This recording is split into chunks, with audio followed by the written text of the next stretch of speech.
যেখানেই অবৈধ কাজ হবে, দুর্নীতি হবে, সেখানেই খবর দেখাবে নিউজ 18 বাংলা। যেমনটা দেগঙ্গায় দীর্ঘদিন মাটির রাস্তা ছিল, আর তারপরে খুব খুশি হয়েছিলেন সেখানকার বাসিন্দারা, কারণ রাস্তা তৈরি হবে, কোটি টাকায় রাস্তা তৈরি হয়েছে। কিন্তু সেই রাস্তাতে দুর্নীতি, কারণ রাস্তার হাল দেখুন, মাত্র 5 মাস আগেই রাস্তা তৈরি হয়েছে দেগঙ্গার, আর 5 মাসেই রাস্তার হাল বেহাল। কোটি টাকায় তৈরি রাস্তার কঙ্কালসার চেহারা বেরিয়ে এসছে। অভিযোগ যে মাটির ওপরেই পিচ রাস্তার ঢালাই হয়, আর ঠিকাদারের বিরুদ্ধে দুর্নীতির অভিযোগ। স্থানীয়দের নিশানায় তৃণমূল বিজেপি দুপক্ষই, কড়া পদক্ষেপের হুঁশিয়ারি জেলা সভাধিপতির।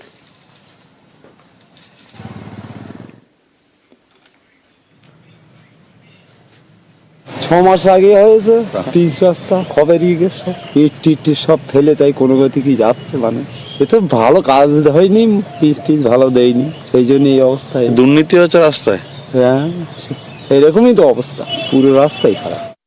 পিচ উঠে যাচ্ছে, তারপরে তোমার রাস্তা সেখানে ফেটে যাচ্ছে। এসব রাস্তার কাজ হয়েছে, নেতা কাদা ছিল, তারাই জানে কি হয়েছে। দুর্নীতি না হলে রাস্তা এরকম হয়, পুরোটা খারাপ হয়ে যায়।